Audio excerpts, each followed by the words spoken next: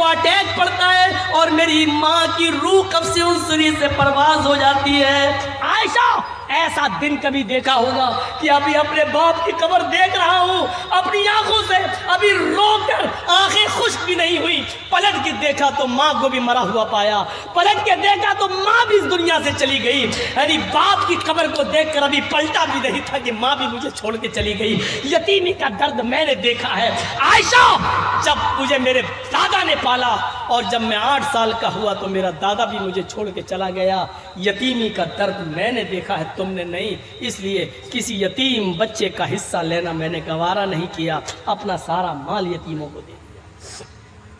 حضرت عائشہ فرماتی ہیں وہ تقریباً زوال کا وقت تھا جب اللہ کے نبی صلی اللہ علیہ وسلم نے مجھے یہ بتایا، اس کے بعد آپ لیٹ گئے، تھوڑی دیر کے بعد زوال کا وقت ختم ہوتا ہے، ظہر کا وقت لگ جاتا ہے، حضرت بلال نے اذان دی، اللہ کے نبی نے وضو بنایا اور وضو بنانے کے بعد مسجد میں جب ظہر کی نماز پڑھانے کے لیے گئے تو آپ نے نماز پڑھانے کے بعد ان دونوں یتیم بچوں کا دماغ میں بھرا ہوا تھا، یتیم بچوں کے بارے میں وہ آپ کے ذہن میں تھا، آپ نے وہاں لوگوں کو بتایا، لوگوں انا وکافل الیتیم فی الجنت کہاتین، انا وکافل الیتیم فی الجنت کہاتین، لوگوں قیامت کے دن میں اور پڑوسیوں کو پرورش کرنے والا، میں اور پڑوسیوں کو اور یتیموں کو کھلانے پلانے والا، قیامت کے دن میں اور یتیموں کی پرورش کرنے والا،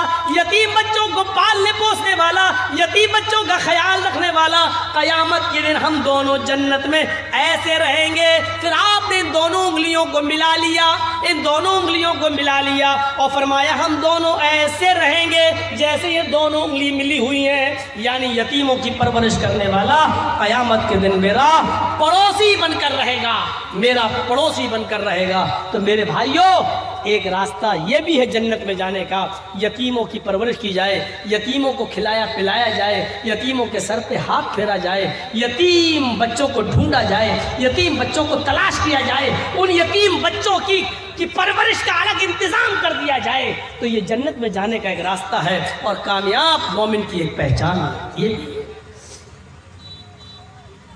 کہاں ہے ہمارے پاس؟ ایک راستہ بتایا اللہ کے نبی نے، صحابہ کے درمیان بیٹھے ہوئے فرمایا من اصبح منکم اليوم صائما، آج تم لوگوں میں سے کوئی روزے سے ہے؟ ابو بکر نے اشارہ کیا، اللہ کے رسول میں روزے سے ہوں۔ آپ نے کہا اچھا، من اطعم منکم اليوم مسکینا، کیا تم میں سے کسی نے آج کسی فقیر کو کھانا کھلایا ہے؟ ابو بکر صدیق نے ہاتھ اٹھایا، کہ اللہ کے رسول میں روزے سے ہوں، میرے حصے کا کھانا بچا تھا، اس لیے میں نے دوپہر میں ایک مسکین کو، ایک فقیر کو کھانا بھی کھلا دیا۔ اللہ کے نبی نے کہا اچھا، من عاد منکم اليوم مریضا، تم میں سے کسی نے آج کسی مریض کی عیادت کی ہے؟ کوئی ہے جس نے کسی مریض کی عیادت کی ہو؟ حضرت ابو بکر صدیق اٹھے، کہا ہاں، ہمارے گاؤں میں ایک آدمی بیمار تھا، میں اس کی عیادت کے لیے بھی گیا ہوں۔ اے اللہ کے رسول، میں نے مریض کی عیادت کی ہے، اس کی تیمارداری کی ہے، اس کو دیکھنے کے لیے میں گیا تھا۔ اللہ کے نبی نے پوچھا من تبع منکم اليوم جنازۃ، کیا آج کوئی کسی جنازے میں بھی شامل رہا؟ کیا کوئی ایسا بھی ہے جس کے ہاں کسی کا انتقال ہوا ہو اور وہ قبرستان تک اس کے ساتھ رہا ہو، جنازے میں اس کے پیچھے پیچھے گیا ہو؟ ابو بکر ہی اٹھتے اور کہتے کہ اللہ کے رسول، میرے علاقے میں ایک انسان، ایک آدمی کا انتقال ہو گیا، میں اس کے گھر گیا، میں نے اس کو غسل دیا، میں نے اس کو کفن بھی پہنایا، میں نے اس کی جنازے کی نماز بھی پڑھائی، قبرستان میں گیا، میں قبر میں اترا، میں نے اس کو اتارا بھی، میں نے اس کو مٹی بھی دی، میں قبرستان تک ساتھ بھی گیا۔ اللہ کے نبی نے کہا جس آدمی کے اندر یہ 4 خوبیاں جمع ہو جائیں، جو نفلی روزہ بھی رکھتا ہو، جو کسی فقیر و مسکین کو کھانا بھی کھلاتا ہو، جو مریض کی عیادت بھی کرتا ہو، اور جو جنازے کے پیچھے پیچھے چل کر قبرستان تک جا کر مٹی بھی دیتا ہو، جس کے اندر یہ 4 خوبیاں جمع ہو جائیں، مجتمعنا جس کے اندر یہ چاروں خوبیاں جمع ہو جائیں، اس آدمی کو جنت میں جانے سے کوئی چیز نہیں روک سکتی ہے۔ وہ آدمی جنت کے اندر جا کر رہے گا، اس آدمی کو اللہ رب العالمین جنت دے کر رہے گا۔ یہ آدمی بھی جنتی ہے، یہ آدمی بھی جنتی ہے۔ اس عورت کو دیکھو، اس عورت کو دیکھو جس کے 2 چھوٹے چھوٹے بچے بھیک مانگتی ہوئی وہ اللہ کے نبی کے دروازے تک پہنچ جاتی ہے۔ بخاری کے صفحات پر یہ منظر دیکھو، وہ بھیک مانگتے مانگتے نبی اکرم کے چوکھٹ پہ پہنچ جاتی ہے۔ اللہ کے نبی موجود نہیں ہے، حضرت عائشہ نکلتی ہے، جاءتنی سائلہ، فرماتی ہے مانگنے والی میرے پاس آتی ہے۔ میرے پاس کچھ نہیں تھا، ایک کھجور رکھی ہوئی تھی، اس کے ساتھ 2 چھوٹے چھوٹے بچے تھے، وہ بھوکے تھے۔ میں نے وہ کھجور اٹھا کر اس عورت کو دے دی، اس عورت نے اس کھجور کے 2 ٹکڑے کر دیے، ایک ٹکڑا اس بچے کو دے دیا، ایک ٹکڑا اس بچے کو دے دیا۔ دونوں بچوں نے کھجور اپنی اپنی کھا لی، آدھی اس میں آدھی اس میں، اور اس عورت نے پانی پیا اور چل دی۔ حضرت عائشہ فرماتی ہیں میرے پاس ایک کھجور تھی، اس کے 2 ٹکڑے اس عورت نے کر دیے، آدھا اس کو اور آدھا اس کو دے دیا۔ لیکن بخاری کی حدیث میں 1 کھجور ہے، مسلم کی حدیث میں میرے پاس 3 کھجوریں تھیں۔ مسلم میں ہے میرے پاس 3 کھجوریں تھیں، میں نے تینوں اس عورت کو دے دی۔ اس عورت نے 3 کھجور لے لی، 1 کھجور ایک بچے کو دے دی، دوسری کھجور دوسرے بچے کو دے دی، اور 1 کھجور اپنے پاس رکھ لی اپنے کھانے کے لیے۔ بچوں نے اپنی اپنی کھجور کھا لی۔ عائشہ کہتی ہیں میں دیکھ رہی تھی کہ بچے اپنی اپنی کھجور کھا چکے، اور ماں نے جیسی وہ کھجور کھانے کے لیے اپنے منہ میں رکھی، اپنے منہ تک لے گئی، دونوں بچے اپنی ماں کے کھجور پر جھپٹ پڑے۔ مسلم شریف کی حدیث ہے ماں نے اپنے ہونٹوں سے وہ کھجور باہر نکال لی، ماں نے وہ کھجور باہر نکالی۔ ماں نے دیکھا کہ دونوں بچے اپنی اپنی کھجور کھا چکے لیکن میری کھجور پر بھی جھپٹ رہے، تو ماں کو ممتا آ گئی اور ماں نے اس کھجور کے 2 ٹکڑے کر دیے، اپنا خود نہیں کھایا، 1 ٹکڑا اس بچے کو اور دوسرا ٹکڑا دوسرے بچے کو دے دیا۔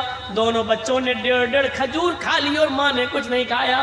بچوں کو پانی پلایا اور خود پانی پیا اور سیدھی چلی گئی۔ اللہ کے نبی جب گھر میں آئے تو حضرت عائشہ نے پورا منظر بیان کر دیا۔ اللہ کے نبی نے کہا عائشہ کیا وہ کھجور تم نے میرے لیے رکھی تھی؟ ہاں، کہیں سے آئی تھی، میں نے رکھ دی تھی کہ آپ آئیں گے بھوکے ہوں گے آپ کو دے دیں گے، لیکن مانگنے والی آئی میں نے اس کو دے دیا۔ اس کے ساتھ 2 چھوٹے چھوٹے بچے تھے، آپ نے کہا ٹھیک کیا۔ اللہ کے نبی اس عورت نے خود نہیں کھایا، اپنا کھجور بھی 2 ٹکڑے کر کے اپنے بچوں کو دے دیا۔ اچھا عائشہ کیا تم نے یہ منظر اپنی آنکھوں سے دیکھا ہے؟ ہاں عائشہ کیا اس عورت نے خود نہیں کھایا؟ نہیں کھایا۔ کیا اپنا کھجور بھی آدھا آدھا کر کے دونوں بچوں کو دے دیا؟ ہاں اللہ کے رسول۔ دیکھو عائشہ سچ بتانا، قیامت کے دن تمہیں گواہی دینا پڑے گی۔ فرمایا ہاں اے اللہ کے نبی میں سچ بتاتی ہوں، میں نے اپنی آنکھوں سے دیکھا ہے۔ عائشہ وہ عورت جو اپنے بچوں کو پرورش کرنے آزمائی گئی، جس کا باپ مر گیا، شوہر جس کا مر گیا، ان بچوں کا باپ مر گیا، اور عورت اپنے بچوں کی پرورش میں آزمائی گئی ہے، در در کی ٹھوکریں کھاتی ہے اور اپنے بچوں کو پال پوس کر بڑا کرتی ہے۔ اے عائشہ تمہیں نہیں معلوم خود بھوکی رہ کر اپنے بچوں کو کھلانے والی، کھجور کا ٹکڑا کھلانے والی نے کتنا بڑا کام کیا۔ عائشہ اس عورت نے خود بھوکا رہ کر اپنی کھجور 2 ٹکڑے کر کے دونوں بچوں کو کھلا کر وجبت علیہ الجنہ، وجبت علیہ الجنہ، وجبت علیہ الجنہ، اللہ نے اس عورت پر جنت واجب کر دی، اس عورت پر جنت واجب ہو گئی، اس پر جنت واجب ہو گئی، اس پر جنت واجب ہو گئی۔ یہ عورتیں بیچاری جو اپنے حمل گرا دیں، یہ سوچ کر کے لڑکی ہے پیٹ میں، 4-5 تو لڑکیاں ہو چکی ہیں، 6ٹھی بھی لڑکی ہے، اور الٹرا ساؤنڈ پہ چیک کرا کے گروا دیں، ان سے امید رکھی جائے گی؟ حلال بچے گرا دیتی ہیں۔ اس عورت کو جنتی کہا ہے جس عورت کا شوہر مر جائے اور اس کے چھوٹے چھوٹے بچے چھوڑ کر گیا ہو، اور بیچاری وہ عورت اکیلے محنت کر کے گھر گھر برتن مانج مانج کر اپنے بچوں کو پالتی ہے، پوستی ہے، بڑا کرتی ہے، کھلاتی ہے، ان کی اچھی تربیت کرتی ہے، یا کچھ نہیں ہے تو بھیک مانگ کے لا رہی ہے اور اپنے بچوں کو کھلا رہی ہے، پلا کر پوس کر بڑا کر رہی ہے، ایسی عورت کو اللہ کے رسول کہتے ہیں وجبت علیہ الجنہ، اس پر جنت واجب ہو چکی ہے۔ اللہ اس عورت